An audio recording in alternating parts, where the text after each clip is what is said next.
and Christmas, a lost chapter from Herodotus. And beyond this, there lies in the ocean, turned towards the west and north, the island of Niaterb, which Hecataeus indeed declares to be the same size and shape as Sicily, but it is larger, though in calling it triangular, a man would not miss the mark. It is densely inhabited by men who wear clothes not very different from the other barbarians who occupy the northwestern parts of Europe, though they do not agree with them in language. These islanders, surpassing all the men of whom we know in patience and endurance, use the following customs. In the middle of winter, when fogs and rains most abound, they have a great festival which they call Xmas, and for 50 days they prepare for it in the fashion I shall describe. First of all, every citizen is obliged to send to each of his friends and relations a square piece of hard paper stamped with a picture, which in their speech is called an Xmas card. But the pictures represent birds sitting on branches, or trees with a dark green prickly leaf, or else men in such garments as the Niaterbians believe that their ancestors wore 200 years ago, riding in coaches such as their ancestors used, or houses with snow on their roofs. And the Niaterbians are unwilling to say what these pictures have to do with the festival, guarding, as I suppose, some sacred mystery. And because all men must send these cards, the marketplace is filled with the crowd of those buying them, so that there is great labor and weariness. But having bought as many as they suppose to be sufficient, they return to their houses and find there the like cards which others have sent to them. And when they find cards from any to whom they also have sent cards, they throw them away, and give thanks to the gods that this labor at least is over for another year.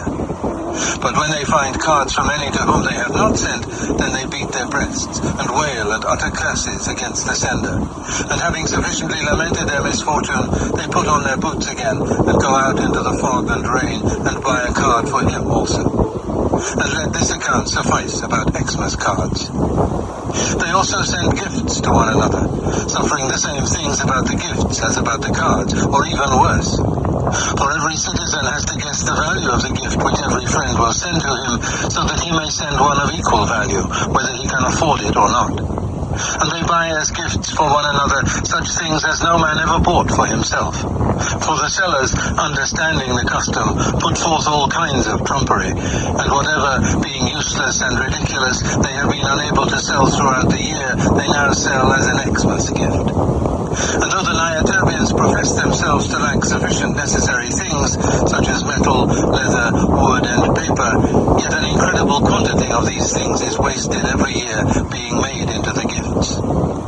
But during these 50 days, the oldest, poorest, and most miserable of the citizens put on false beards and red robes and walk about the marketplace, being disguised, in my opinion, as Kronos.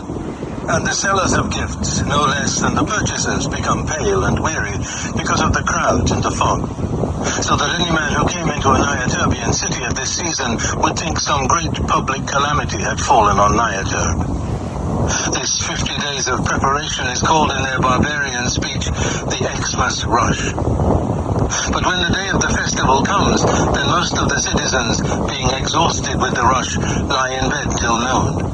But in the evening they eat 5 times as much supper as on other days, and, crowning themselves with crowns of paper, they become intoxicated. And on the day after Xmas they are very grave, being internally disordered by the supper and the drinking, and reckoning how much they have spent on gifts and on the wine.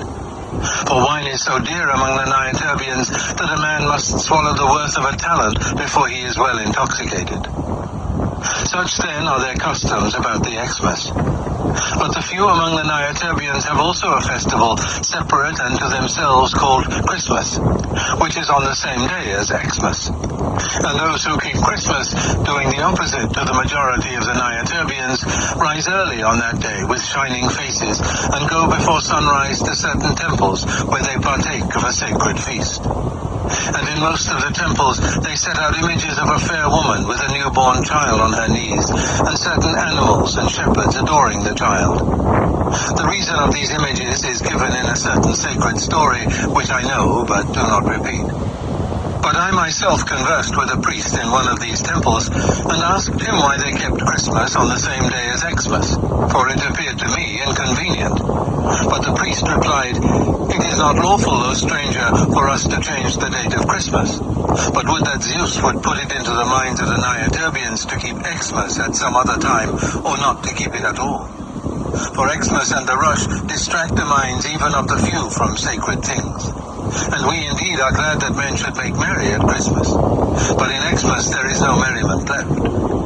And when I asked him why they endured the rush, he replied, "It is, O stranger, a racket," using, as I suppose, the words of some oracle and speaking unintelligibly to me, for a racket is an instrument which the barbarians use in a game called tennis. But what Hecataeus says, that Xmas and Christmas are the same, is not credible. For first, the pictures which are stamped on the Xmas cards have nothing to do with the sacred story which the priests tell about Christmas. And secondly, the most part of the Nyaturbians, not believing the religion of the few, nevertheless send the gifts and cards and participate in the rush and drink wearing paper caps. But it is not likely that men, even being barbarians, should suffer so many and great things in honor of a god they do not believe in. And now, enough about Nyaturb. 6.